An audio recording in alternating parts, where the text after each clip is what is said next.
नमस्कार, मैं अजय साहू और आप देखना शुरू कर चुके हैं शोरगुल टाइम्स। कहानी सीक्रेट अमीरजादा के इस एपिसोड में नीतू आहान को बुद्धा लोटस सीड्स के बारे में बताती है और आहान उसे उनकी लोकेशन के बारे में। जब वो द वर्ल्ड स्पा विलियन जाने लगते हैं तब एक कार उनके सामने आ जाती है। उस कार का ड्राइवर कहता है कि कोई आहान से मिलना चाहता है। आहान उस आदमी से मिलने के लिए एक विला के सामने पहुंचता है। एक आदमी और एक लड़की वहां आते हैं। वो आदमी उस लड़की को बॉक्स खोलने के लिए कहता है। इस बॉक्स में क्या है? आहान ने पूछा। जस्ट वेट, उस आदमी ने कहा। आहान और नीतू बहुत क्यूरियसली उसे देख रहे थे। उस लड़की ने इसके बाद वो वुडन बॉक्स खोला और उसमें से एक गोल्ड बॉक्स निकला और आहान के सामने रख दिया। आहान ने फिर से पूछा, इसमें क्या है? कुछ खास नहीं, बस एक इनसिग्निफिकेंट चीज है। वो बताने से पहले मैं आपसे कुछ मांगना चाहता हूं, उस आदमी ने कहा। अब आप मेरा पेशेंस टेस्ट कर रहे हैं। क्या बोलना है? जल्दी बोलिए, आहान ने कहा। It is not something important. पर अगर मैंने आपसे वो चीज नहीं मांगी तो मैं आगे बात कंटिन्यू नहीं कर पाऊंगा, उस आदमी ने कहा। आहान ने झुंझलाते हुए कहा, ठीक है, जो मांगना है जल्दी मांगो। मुझे वैसे भी तुम जैसे लोगों से ज्यादा डील करना पसंद नहीं है। आहान की टोन से उस आदमी को बिल्कुल फर्क नहीं पड़ा। वो अभी भी पहले की तरह जेंटल और पोलाइट था। उसने कहा, मैं जानता हूं कि आप वैसे नहीं हैं जैसी अफवाह आपके बारे में फैल गई। यही मुझे पता है। आप ना लालची है, ना कनिंग है और ना ही ऐसे है जो अपने फ्रेंड्स या फैमिली को बिट्रेरी कर दे। ये बात सुनकर आहान ने उन्हें आगे बोलने का मौका नहीं दिया और कहा, रुको। लालची, Cunning? Betrayal? ये सब आप क्या बोल रहे हैं? ये अफवाह कौन उड़ा रहा है? किसने कहा कि मैं ऐसा हूं? आहान अपने बारे में ये सारी बातें सुनकर हैरान था। उसे नहीं पता था कि बाहर उसकी ऐसी इमेज है। वो बूढ़ा आदमी मुस्कुराया और उसने कहा, ऐसा नहीं है कि ये अफवाह मैंने उड़ाई है। दिल्ली, मनाली और शिमला और सब इसके बारे में बात कर रहे हैं और इसका सोर्स रायजादा मिली है। पर मैं इन सब बातों पर विश्वास नहीं करता हूं। मैं बहुत ओपन माइंडेड हूं और मुझे लगता है कि आप ऐसे नहीं हैं, और अगर है तो फिर आपकी कोई मजबूरी रही होगी। ये बातें सुनकर नीतू भी उसे एक बहुत अजीब से एक्सप्रेशन के साथ देख रही थी। आहान ने इन बातों को इग्नोर किया और कहा, जाने दो, जिसे जो बोलना है बोल सकता है। अगर मैंने कुछ भी रिएक्ट किया तो फिर वो और बातें बनाएंगे। वो आदमी अभी भी स्माइल कर रहा था। उसने कहा, हाँ, अब मैं काम की बात करता हूं। मुझे कुछ पैसे चाहिए। अगर आप मुझे वो दे सकते हैं तो आगे बात करते हैं, वरना कोई बात नहीं। आहान ने उस आदमी को सस्पिशियसली देखा और पूछा, कितने पैसे चाहिए? ज्यादा नहीं, बस 10 करोड़, उस आदमी ने कैजुअली कहा। ये अमाउंट सुनकर आहान के चेहरे का एक्सप्रेशन बदल गया। ये अमाउंट बहुत बड़ा था, पर ऐसा नहीं था कि वो ये अमाउंट अफोर्ड नहीं कर सकता था। आहान ने कहा, 10 करोड़, ये कोई छोटा अमाउंट तो है नहीं। अगर कुछ लाख होते तो मैं आपको ऐसे ही दे देता, पर अगर मुझे आपको 10 करोड़ देने हैं तो मैं पहले जानना चाहता हूं कि आपको ये पैसे क्यों चाहिए। मैं जानता था कि यू मास्टर आहान कभी भी पैसे देने के लिए मना नहीं करेंगे। मुझे भरोसा था कि अगर आपको कारण बताऊंगा तो आप मुझे पैसे दे देंगे, उस आदमी ने कहा। आपको इतना भरोसा कैसे था कि मैं मान जाऊंगा? आप किस बेसिस पर मुझसे पैसे लेंगे? आहान ने क्यूरियसली पूछा। गोल्डन बॉक्स की तरफ पॉइंट किया और कहा, वो रहा आंसर। वो गोल्डन बॉक्स बहुत खूबसूरत था। उस पर बहुत विंग्स की हुई थी जो बहुत एक्सक्विजिट लग रही थी। आहान देखकर समझ गया था कि उसमें कोई मामूली चीज नहीं थी। वो लड़की बहुत ध्यान से हर चीज कर रही थी।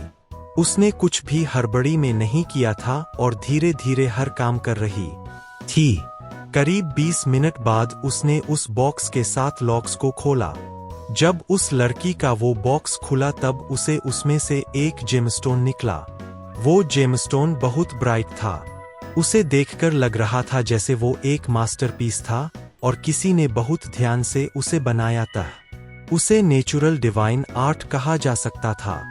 आहान लगातार उस मास्टरपीस को देख रहा था। नीतू, जो किसी चीज में ज्यादा इंटरेस्ट नहीं लेती थी, वो भी उस पर नजर टिकाए हुए थी। कितने दुर्भाग्य की बात है कि इस जेमस्टोन के बारे में ज्यादा लोगों को पता नहीं है। आहान ने कहा, नहीं, ये कोई दुर्भाग्य की बात नहीं है। ज्यादा लोग ऐसे मास्टरपीस के बारे में जानना डिजर्व नहीं करते हैं। अगर ये ज्यादा लोगों के सामने आया तो ये इतना खूबसूरत नहीं रहेगा। उस आदमी ने तुरंत कहा और आहान की बात से डिसएग्री करने लगा। अगर ऐसी बात है तो फिर आप इसे मेरे सामने क्यों लाए हैं? ऐसा तो नहीं है कि आप चाहते हैं कि मैं इसे 10 करोड़ में खरीद लूं? आहान ने कहा, नहीं नहीं, मैं ये बेचना नहीं चाहता बल्कि इसे शेयर करना चाहता हूं। मुझे ज्यादा चीजें पसंद नहीं आती है और ये मेरी वन ऑफ दी फेवरेट चीज है। भले मुझे इसके कितने भी मिले, मैं इसे बेचूंगा नहीं। उस आदमी ने कहा, अगर ये बात है तो फिर मैं 10 करोड़ तो नहीं दे सकता हूं। आहान ने कहा, मेरी पूरी बात तो सुन लीजिए, आप इतना इम्पेशेंट क्यों हो रहे हैं? उस आदमी ने कहा। आहान उसकी बात सुनने के लिए तैयार हो गया। उसने कहा, मैं आपको ये जेमस्टोन नहीं दे सकता हूं, पर मुझे ये भी नहीं पता कि मुझे 10 करोड़ मिलेंगे या नहीं। अगर आप मुझे ये जेमस्टोन नहीं देंगे तो फिर मैं आपको 10 करोड़ भी क्यों दूंगा? आहान ने कहा, अगर मैं आपसे कहूं कि ये इस दुनिया में इकलौता मास्टरपीस नहीं है तो फिर आप मेरी बात का विश्वास करोगे? उस आदमी ने कहा। आहान ने तुरंत डिनाई कर दिया और कहा, दिस इज इम्पॉसिबल। इस बात पर उस आदमी ने जवाब दिया, दुनिया बहुत बड़ी है और यहाँ पर बहुत सारी अजीब चीजें हैं। आपको सीधा ये नहीं मानना चाहिए कि यहाँ पर ऐसा एक और जेमस्टोन नहीं है। दरअसल मुझे आपसे 10 करोड़ रुपए बाकी जेमस्टोन ढूंढने के लिए ही चाहिए। आहान उस आदमी को घूरने लगा। उसने कहा, मुझे ऐसा क्यों लग रहा है कि आप मुझसे झूठ बोल रहे? ये जेमस्टोन दिखाकर पहले आपने मुझे टेम्प्ट किया और अब मुझसे पैसे निकलवाना चाहते हैं। एंड में आप मुझसे पैसे भी निकलवा लेंगे और मुझे कुछ नहीं मिलेगा। ये सुनकर वो आदमी हैरान हो गया था। उसने बिल्कुल नहीं सोचा था कि आहान ऐसा भी सोच सकता है। उसने तुरंत कहा, नहीं, मैं ऐसा नहीं कर सकता हूँ। ये मेरे लिए शर्म की बात होगी। आहान ने कहा, मुझे कोई फर्क नहीं पड़ता कि आपके लिए ये शर्म की बात होगी या नहीं। मुझे बस मेरे पैसों से फर्क पड़ता है। मैं 10 करोड़ ऐसे ही तो खर्च नहीं कर सकता ना। उस आदमी के चेहरे के एक्सप्रेशंस बदल गए। उन्हें समझ नहीं आ रहा था कि वो आहान को कैसे समझाए और उससे पैसे निकलवाए। अगर एक बार आहान ने रिजेक्ट कर दिया तो फिर उसे मनाना भी मुश्किल होगा। जैसे ही वो कुछ बोलने वाला था, किसी ने धक्का मारकर रूम का दरवाजा खोल दिया। अगर कोई उनकी मीटिंग डिस्टर्ब कर रहा था तो वो कोई नॉर्मल इंसान तो नहीं हो सकता था। सब लोग डिस्टर्बेंस के डायरेक्शन में देखने लगे। कोई चलते हुए वहां से आ रही थी। उसने रेड शर्ट और ब्लैक जीन्स पहनी हुई थी और वो बहुत ग्रेसफुली चल रही थी। वो एक यंग गर्ल थी जो बहुत ब्राइटली स्माइल कर रही थी, पर जैसे ही उसने कुछ लोगों को देखा वो अचानक से रुक गई और एम्बेरस फील करने लगी। उसके चेहरे की मुस्कान गायब हो गई थी। आहान जानना चाहता था कि वो लड़की कौन है और इतने में ही उस आदमी ने कहा, दीपाक्षी, तुम यहाँ क्यों आई हो?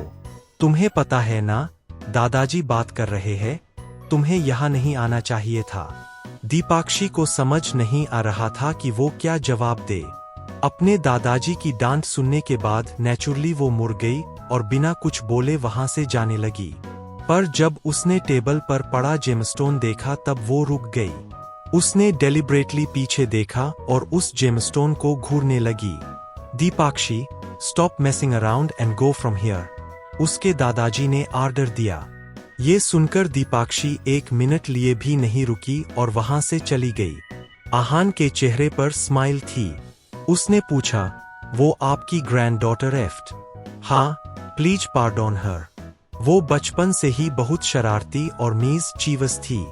आज भी वैसी ही है, उस आदमी ने कहा। मुझे तो वो बहुत क्यूट लगी। अगर आपको कोई प्रॉब्लम ना, आप मुझे अपनी ग्रैंडडॉटर से इंट्रोड्यूस करवा देंगे। मैं आपको बिना सोचे 10 करोड़ दे दूंगा, और अगर आप मुझे जैसा बोल रहे हैं तो भी मुझे बेवकूफ बनने में कोई प्रॉब्लम नहीं है। आहान ने कहा। ये बात सुनकर उस आदमी के चेहरे का एक्सप्रेशन बिल्कुल बदल गया। उसने कहा, फिर हमें इस टॉपिक पर आगे बात नहीं करनी चाहिए। अभी मैं इतना मजबूर नहीं हुआ हूं कि बिजनेस के लिए मुझे अपनी पोती का सहारा लेना पड़े। आहान ने उन्हें टॉन्ट मारते हुए कहा, दूसरों की जमीन हड़पनी थी तब आपको इमोशंस याद नहीं आए, पर अब जब अपनी बात आई तो आपको फैमिली वैल्यूज और इमोशंस याद आ रहे हैं। टेबल पर अपना हाथ पटका और अपने क्रचेस के सहारे गुस्से में खड़ा हो गया। उसने कहा, अगर ऐसी बात है तो मुझे आपसे कोई डील नहीं करनी है। You may please leave. ठीक है, मुझे भी कोई शौक नहीं है यहाँ रुकने का। लेट्स गो, आहान ने कहा और नीतू के साथ जाने लगा। नीतू का इन सब से कोई लेना देना नहीं था, इसलिए उसके वहां रुकने का भी कोई मतलब नहीं था। पर वो कॉन्फ्यूज थी, इसलिए उसने पूछा, तुम्हें तो वो जेमस्टोन चाहिए था ना? फिर अचानक से तुमने अपना इरादा बदल क्यों लिया? आहान ने स्माइल करते हुए कहा, वो ओल्ड मैन बहुत पावरफुल है। उनके पास बहुत पैसा है और वो जेमस्टोन भी असली है। उन्होंने बॉक्स पर भी बहुत पैसा खर्च किया है। अगर कोई बहुत ग्रीडी इंसान होता तो वो इस डील लिए तुरंत मान जाता, पर एक्सेप्शन तो हर जगह है, जैसे तुम।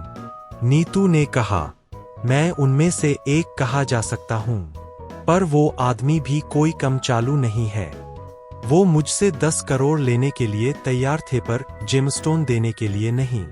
अपनी बातों में फंसाकर वो मुझसे पैसे ले लेते और जेमस्टोन भी मुझे नहीं देते, आहान ने कहा। फिर वो लड़की वहां आ गई और उसने मुझे बताया कि ये सब स्कैम है, आहान ने कहा। ये बात सुनकर नीतू हैरान हो गई थी। उसे बिल्कुल अंदाजा नहीं था कि आहान ऐसी बात क्यों बोल रहा था। उसने आहान से कुछ पूछा नहीं, बस उसे कंफ्यूजन में देखती रही। आहान नीतू की कंफ्यूजन को अच्छे से समझ गया था।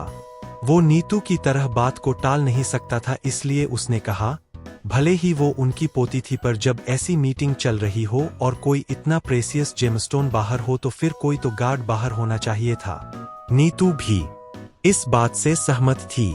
किसी को भी इस तरह अंदर आना अलाउड नहीं हो सकता था। फिर भी नीतू ने पूछा, तो फिर क्या सिर्फ इस रीजन की वजह से तुमने ये मान लिया कि ये सब स्कैम है? आहान ने ना में गर्दन हिला दी। आहान को क्यों लगा कि वो सब स्कैम है? आगे जानने के लिए बने रहिए हमारे चैनल शोरगुल टाइम्स के साथ। बस इसी के साथ यह एपिसोड समाप्त होता है। इस एपिसोड को आगे बढ़ाते हुए कल फिर मुलाकात होगी।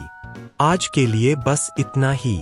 अब कल तक के लिए इजाजत। नमस्कार, धन्यवाद।